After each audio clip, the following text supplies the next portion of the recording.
Anna, je serai votre guide durant cette visite. Je suis en classe art plastique et cela fait aujourd'hui 3 ans que je suis dans cette classe et nous avons 2 heures d'art plastique au lieu d'une par semaine.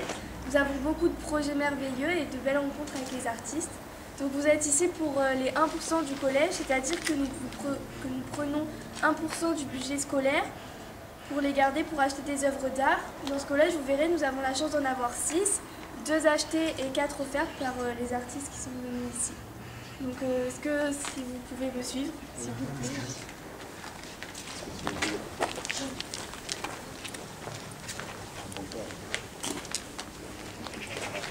Donc je vous laisse avec eux et restez en groupe. Avancez vers là, mettez-vous à l'ombre parce que sinon vous allez avoir le soleil.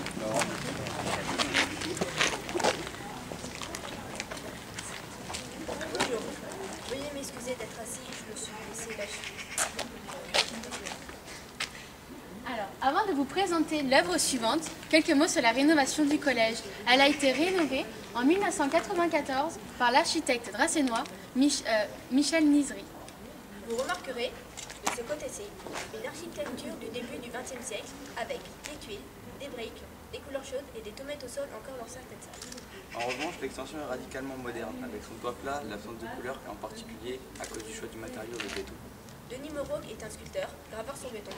Il s'est occupé d'embellir la passerelle et l'ensemble et quelques murs des extensions. L'ensemble de ses œuvres s'appelle les Météos.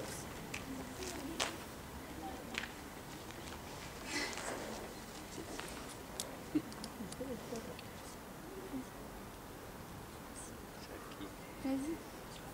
Pouvez-vous montrer quelques exemples? Alors dans les sculptures, on voit que ça représente le monde marin et le sud. Donc vous pouvez montrer des exemples?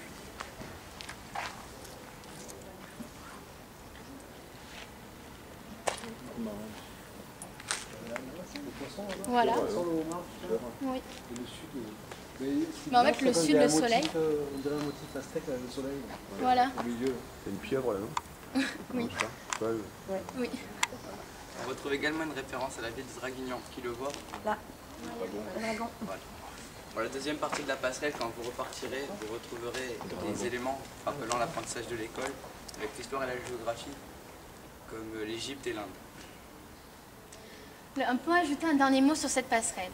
Elle représente le lien entre l'ancien et le moderne. Et fait écho avec l'autre passerelle. Sa forme circulaire en fait un symbole de modernisme. Merci, bonne visite. Veuillez me suivre et rester groupés s'il vous plaît. Nous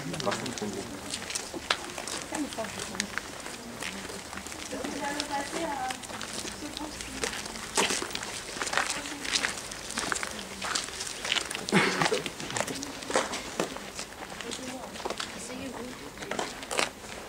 Vous pouvez vous asseoir.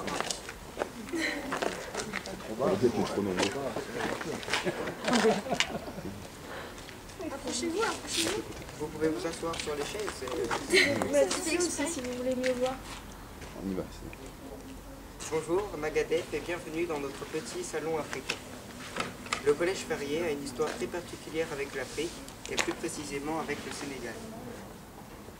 Tout a commencé en 2009 lors de la venue d'un photographe dakarois, Sada Tangara. Il a rencontré les élèves qui ont présenté son exposition et leur a raconté son histoire. Sada était un enfant des rues qui dormait dehors, volait pour vivre, se droguait et fuyait sa famille. À l'âge de 13 ans, une association et maison-école l'a aidé en lui donnant un appareil photo jetable. Il s'est très vite démarqué des autres par son sens du cadrage et de l'image. Sur cette photo, on peut voir une cabane tout droit sortie d'un bidonville prise frontalement. Le cadrage montre l'isolement, la solitude et l'extrême pauvreté qu'a connue l'artiste étant petit. En rendant la misère de Dakar plus esthétique, il en dénonce l'aspect insupportable. Des enfants cassés, détruits, rejetés partout et par tous. L'artiste a souvent déclaré qu'il espérait que ses œuvres contribuaient à, je cite, troubler le sommeil de celui qui dort tranquillement dans son lit.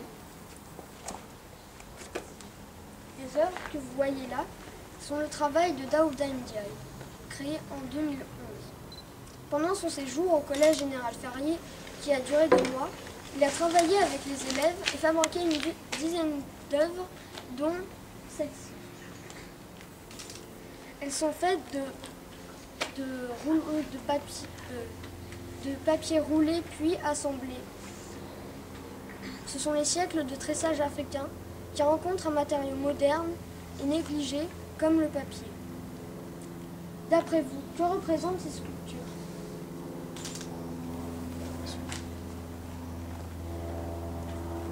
Merci. Comment? Un poisson, non? Un oiseau? D'après Daouda, elles représentent des totems modernes, des masques ou parfois des lampes. Nous sommes particulièrement fiers car ce sera notre guide l'an prochain lors de la Biennale d'art contemporain qui aura lieu à Dakar. Pour finir, voici des sculptures de Djibril Sagna. C'est à Gorée, lors du précédent échange scolaire, que nos enseignants ont découvert ses œuvres en plein air, laissées au regard des passants dans une bâtisse en ruine. L'artiste récupère tout ce que la mer rejette, les assemble du bois flotté, des bouts de corde ou bien même des chaussures. Il les assemble afin de donner du sens et une force inattendue. Pour conclure, nous avons la chance d'être dans la classe art plastique car nous avons pu rencontrer certains artistes, dont Daouda, et lors du prochain voyage, nous aurons la chance de rencontrer Djibril Sagna. On peut constater que même un pays pauvre comme le Sénégal peut faire des œuvres d'art avec peu de moyens et très diversifiées. Merci de votre attention. Juste pour bonjour, on va maintenant passer ici. Bonjour, approchez-vous. Je vais vous présenter plusieurs œuvres de la famille Braille, ici présente. Tout d'abord cette œuvre-ci, Michel Braille, qui est une gravure. C'est un artiste de la Seine-sur-Mer. Il a un travail expérimental où il pose différents objets sur la plaque, comme ici cette déchirure de tissu.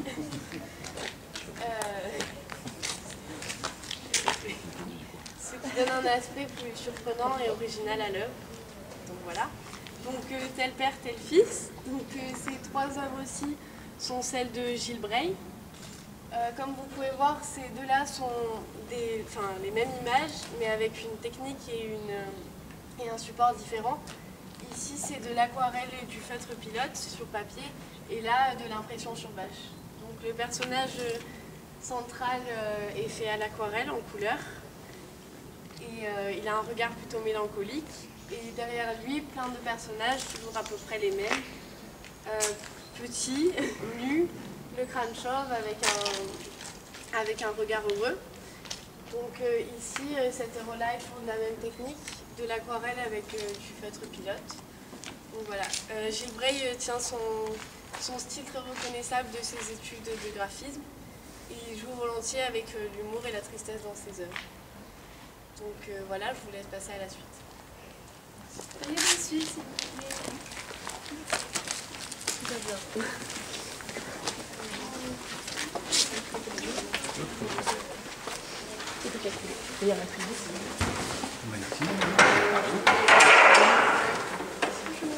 Bonjour.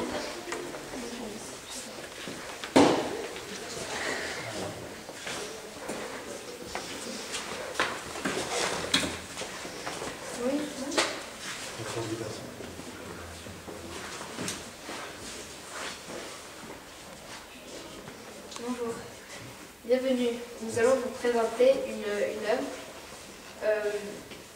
Nous allons vous présenter. Alors maintenant, on va continuer en rentrant à l'intérieur pour voir une œuvre un peu plus historique qui représente le général Ferrier. Donc, restez groupés et veuillez monsieur s'il vous plaît.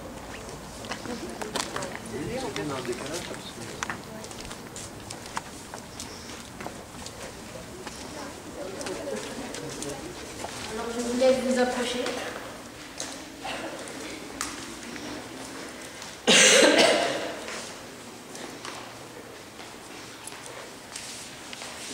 Bonjour, nous allons vous parler d'une œuvre de Marianne Colombani, créée en 1992, qui s'intitule Tribute au général, qu'on peut traduire par hommage au général. Lorsque l'on pénètre dans le collège, on est accueilli par le regard digne et sévère, mais aussi tourné vers l'horizon de cet homme en tenue militaire qui fit ses études à Draguignan avant d'intégrer Polytechnique. Lorsque l'on pénètre dans le collège, on est accueilli par le regard digne et sévère, mais aussi tourné vers l'horizon de cet homme en tenue militaire qui fit ses études à Draguignan avant d'intégrer Polytechnique. En 1922, il sera élu à l'Académie des sciences pour ses travaux sur la radiodiffusion, comme vous le montrez ici, son costume d'académicien qui fut offert par sa petite nièce, Mademoiselle Chauvin. En effet, il était un des pionniers de la radiodiffusion. Pour la petite histoire, il utilisait la tour Eiffel comme une gigantesque antenne pour augmenter la portée des ondes radio. Cela permettra de sauver l'édifice qui devait être détruit après l'exposition universelle. Grâce à ce dispositif, la France gagnera la bataille de la Marne en interceptant les communications allemandes. On retrouve dans cette œuvre des mesures implicites dans son histoire. En effet, la volonté de Maria Colombani fut de moderniser l'image du général, notamment grâce au support. Cette œuvre est composée du verbe, qui est du verbe sérigraphié, c'est-à-dire que l'artiste a utilisé une technique tout en illustrée du départ, qui permet ici de jouer avec des rythmes. Les ondes sont représentées de deux façons différentes, avec les rayures blanches et bleues qui rayent la silhouette et avec les pots bleus au sol qui entourent le général. Le cadre en aluminium finit d'achever un effet de modernité à ce portrait. On peut ajouter pour finir que la présence de deux plaques commémoratives des deux grandes guerres nous rappelle à quel point notre collège est un lieu chargé d'histoire.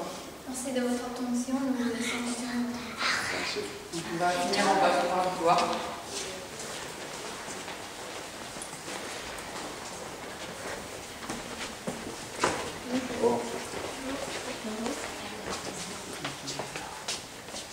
Bienvenue pour la présentation de cette œuvre.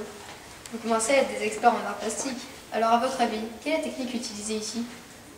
Découpage. Non. Faut retrouver. L'impression de projet.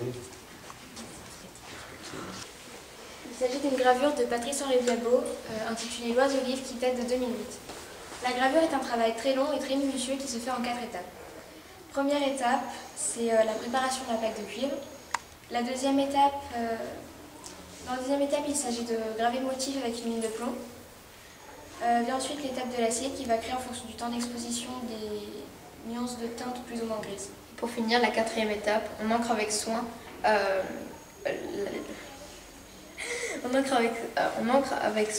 avant l'impression. Maintenant que vous savez cela, vous comprendrez mieux l'incroyable précision de cette œuvre. Si vous approchez, vous verrez une foule de détails contenus dans ce livre ouvert, montrant un univers très riche et totalement imaginaire, fait de villes, de créatures et de plantes irréelles. Vous pouvez voir au centre de cette gravure un homme bloqué par les pages au niveau du bras droit et du ventre, ou encore cette plante chewing-gum qui colle les pages entre elles. Pour nous, cette œuvre est une métaphore du livre qui peut nous faire voyager comme si nous étions sur les selles d'un oiseau. Merci. Merci de nous avoir écoutés. Merci. Donc on va continuer par ici. Donc suivez-moi.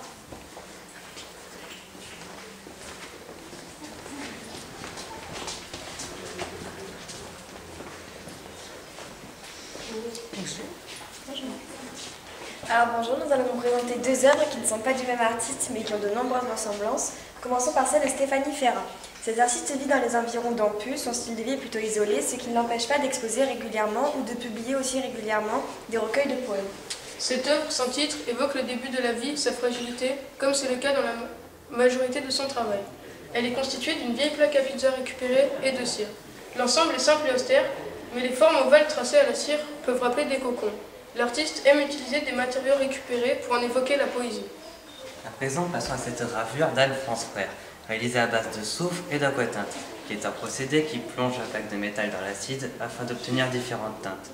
L'inspiration de cet artiste est basée sur la nature. L'œuvre fait penser à des troncs d'arbres qui, en regardant de plus près, semblent constitués de terre et de mousse. Encore une fois, cela peut faire penser à la fragilité de la vie. Alphonse Frère a exposé. Je vous remercie d'être venu un samedi matin, vous êtes déplacé spécialement pour nous. Et je vais vous demander de regagner la sortie.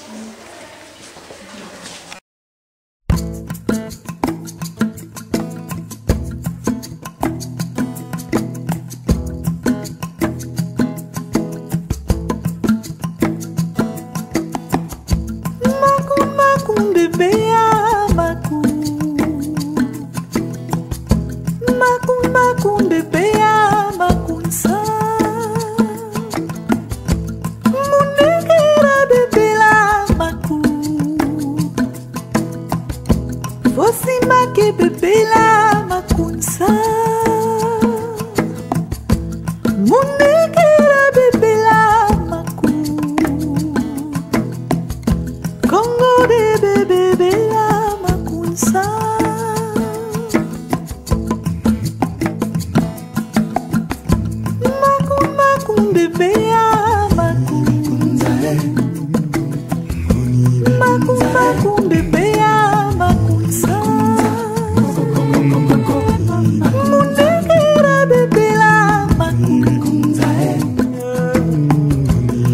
si marqué bébé là.